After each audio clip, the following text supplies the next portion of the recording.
Hey, what's up, everybody? I hope you guys are good. I just want to apologize for this late post. I was having some trouble with like my sound card picking up my mic in the recording, So yeah, I ended up having to geek out, and then finally got the solution. Nevertheless, let's get into it. So I was tasked to explain, basically my mixing technique. One of the mixing techniques I use, it's called what? It's parallel compression. It's not an original thing from me. It's obviously everywhere on YouTube, and this is just me regurgitating what I learned on YouTube. So it's nothing original. I can't take credit for any of this, but this is what I have read and sort of heard and listened to, and this is how I apply parallel compression. What parallel compression essentially is basically like it's basically taking the same signal, right? Duplicating it, and then the first signal from that duplication, or the first signal of that duplication, you leave it as it is, right? And then the other duplication, the second signal, you hard compress it, right? You hard compress it and you blend, and then the next step is for you to blend the two together to obviously to produce one sound that is sort of, compressed but not, right? The reason why you would want to do that is because let's say you're working on with drums, like in this particular example, which I'm about to demonstrate. Let's say you're working with drums and you still want to keep your transients as they are. You still want to keep your a good dynamic range of your drums as well, right? However, you probably also want that meat of your drums, and that I don't know what you want to call it, but you still want to have that tail end lifted up a bit so that you can sort of so that your drums can have not just more presence, but a bit more depth and what do you call this? A bit more depth and I don't know, fat, I guess, if you want to call it that.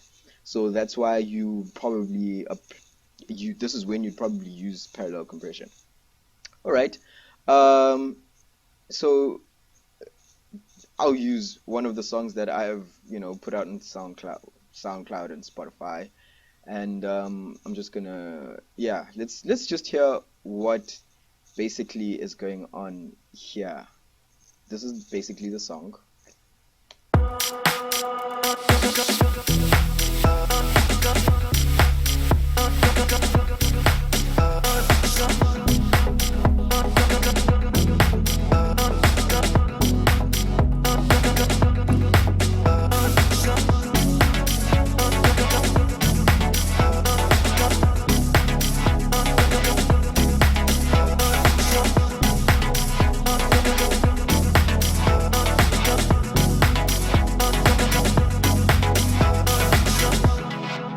So that's the song, right? It may sound however you want it to sound, but that's basically the song, right? And so let me just take you through what I did and how I applied parallel compression on this particular song. So all of my drums are basically rooted to this, please don't mind this. All of my drums are basically rooted to this drum bus over here, right? So all of my drums, yeah, both they're all rooted to this guy, right? To the drum bus. He's the dry channel, right? And then what I've done is I've taken the same signal and then I have sent it over here to the drum parallel. So these are the dry signals, these are the parallel signals, and these are the blends. So I've taken this guy and I basically copied the output and sent it here, right? Essentially. And then both of these, still, both of these, hey, have an output to the drum bus. This is basically the blending channel. This is where I blend both of the two together and to have my drums sort of sit out in the way that I want to hear them, right? Cool. So here, obviously, I have left the drums dry. I've got nothing here except for this fruity scent, which I will explain later. And then here I've got basically my parallel, my compression going on. This is the parallel channel. This is where I'm applying my compression, right? So let's first hear how the drums sound.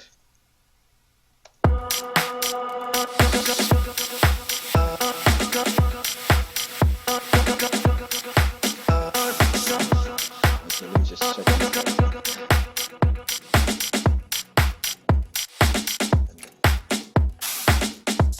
Cool, those are the drums, right? Those are the drums. And now let's just hear the drums without,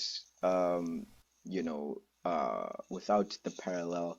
This the dry is coming out of this bus now, right? Cool, that's the dry. That's the dry bus. I mean, yeah.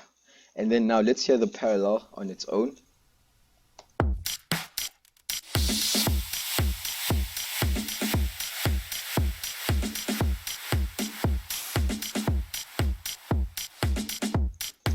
As you can hear, like it's super compressed, you know, it's squashed. It sounds like it's at a distance, you know what I mean? It sounds like it's at a distance.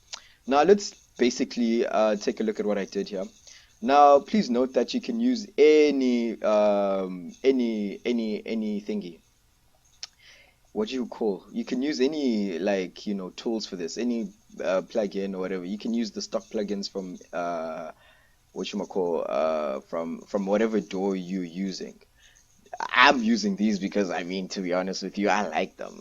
Makes me feel like I'm in a real studio or something. You know what I mean? It's just makes me feel like I'm actually, you know what I mean? Anyways, that's just me. And then, so yeah, I'll take you through.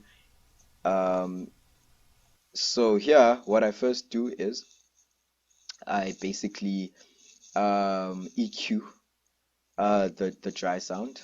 So essentially, this is what it sounds like, right? And then I EQ it. Listen to that, right? The reason I do this is because I was listening to some guy on YouTube. It was one of these tutorials, and I think the title was called "Compressing the Right Way." I can't remember, but I think that's what it was. Where essentially, before you actually hard compress your signal, you turn up the highs and you turn up the low frequencies. So here, what I'm doing is I have boosted my high frequency my high frequencies um from the 5K upward frequencies, right? From 5K upward. If you look at that if you look at this blue if you look at this blue thing here, so it's basically telling me that from 5K and above, I have boosted. It's basically a shelf. It's a high shelf. I've boosted from 5K and above. I've boosted that frequency range with 9 dB, right? And then what I've done is I have dipped the mids by just 2 dBs. The mid frequencies would be like from 4, basically in between 4. So it's from 4 and anything between, I don't know, like 50, from 4 until wherever, right? Um and then this is where I actually get it wrong. These are low frequencies, so I should be actually boosting. Yeah, this should make sense. And then again, here again we'll go. I have boosted my low frequencies by a further 12 dB. My frequencies. This was the original setting, but I mean, I think this is where it should be actually. A high shelf. In fact, let's just put a 200 just to make me feel like I'm nice. No, no, no. 300 should be cool. So that's what I'm doing. Essentially, this is what it should look like if you're used to like a graphic EQ. So this is what I'm doing. I think it's at 200, right? And I've boosted by 12 dB. 12 dB. And then here I have from 5K is it 5K? Yeah, 5K.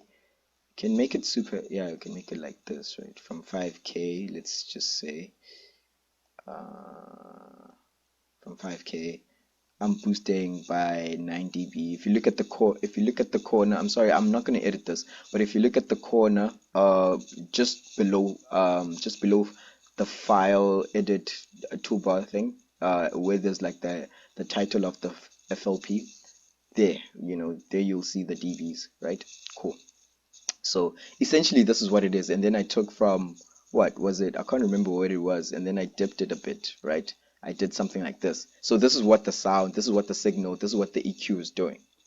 So what that does is to further accentuate well, further, like, yeah, basically emphasize the low end and the high end before I compress, right?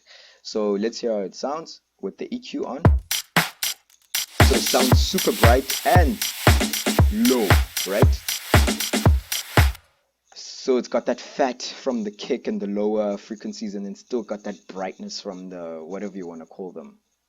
And then I come here to my API compressor, and it's got a long release, right? And then it's got this fastest attack that I can get, and then it's got a threshold of about 15, and I could take it further down just to make sure that I really compress.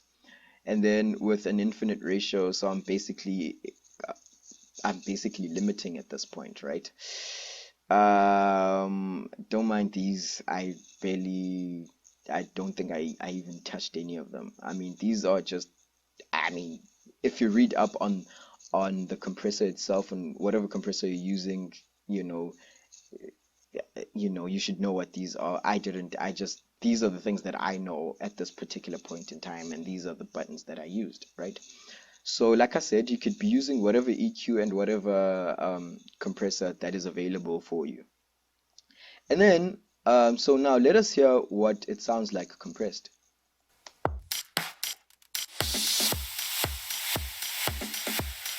Right? So let's just turn down the, yeah, I think that's better.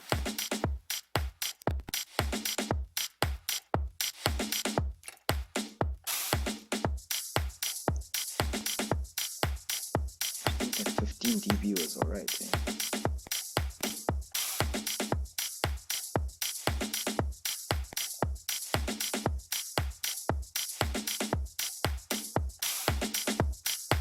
Yeah, that's better.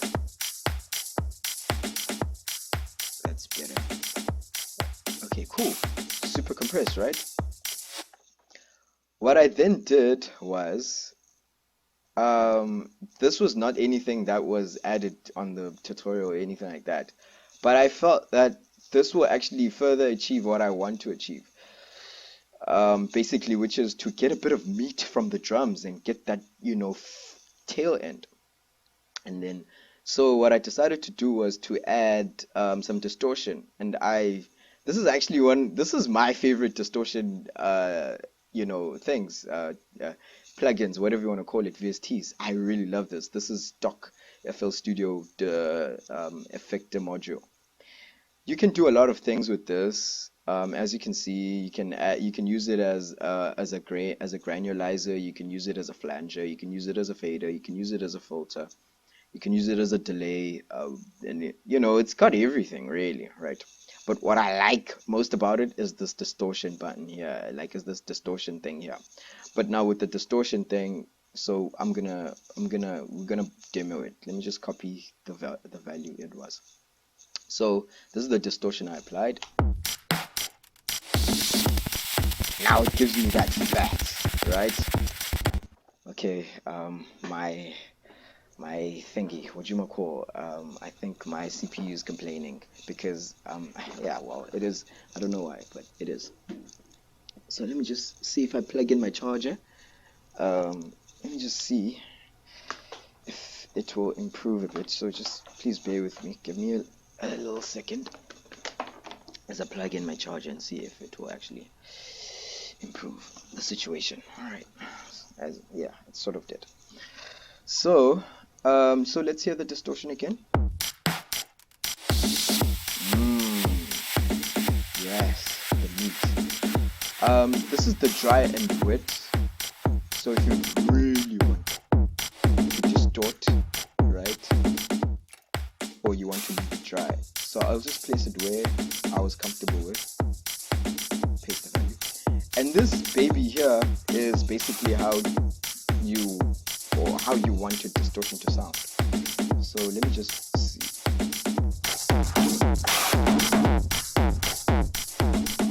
See? So let's just put it back where it was. You know, with distortion, for me, it's really not about, you know, I mean, depending on the sound that you're looking for, it's not about, like, you know, tearing it up, making it sound really distorted. It's about, you know, adding that subtlety into it. Maybe not so subtle here, but like I prefer subtlety. Anyways, so that's this is the compressed module. And then now let's blend the two together.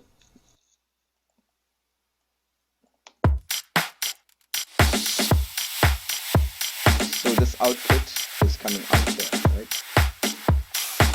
Now let's blend the two together. Hopefully you'll hear it.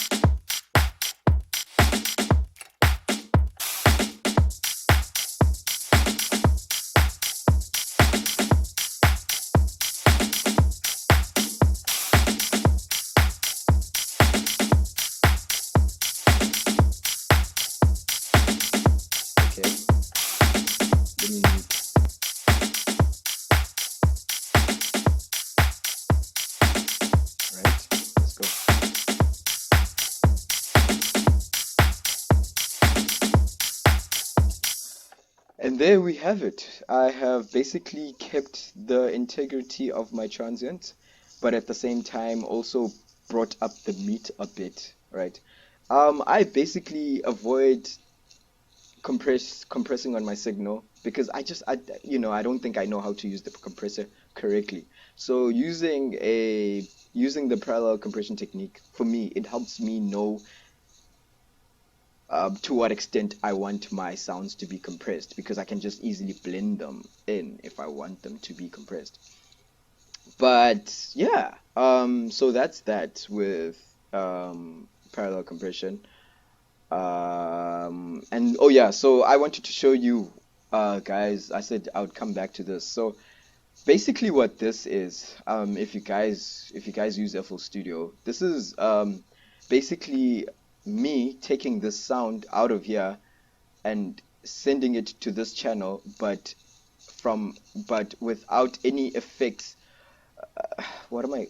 So let's say I had an EQ applied here. Okay, actually let me sort of, yeah, let me explain and then I'm gonna demonstrate. So this is like a pre-fader send. So what a pre-fader send is basically taking whatever the signal would be on this channel, right? Even if there were effects on this channel, and even if this channel, let's say, was at 0 dB, it will take that signal from here to here regardless of whatever is happening here. So it's independent from here. It's just taking the signal before anything has been applied to it, and then it brings it here. So let me actually give you an example, right? So I'm going to give you an example. So I'm going to take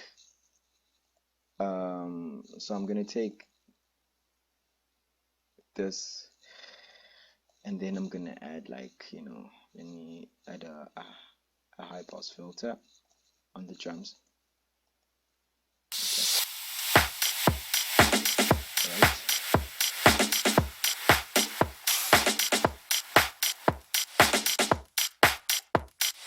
Right? Now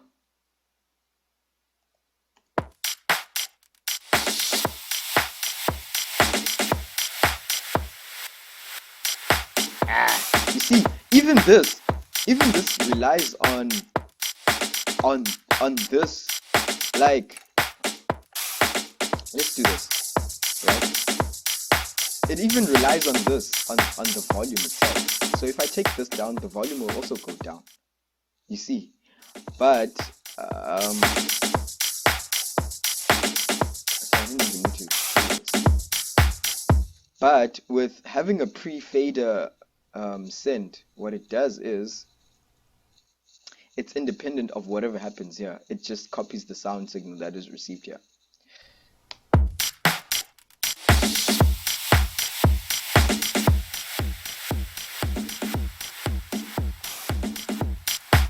You see, the reason I did that was because like, I'm super lazy and I don't want to be like routing two tracks.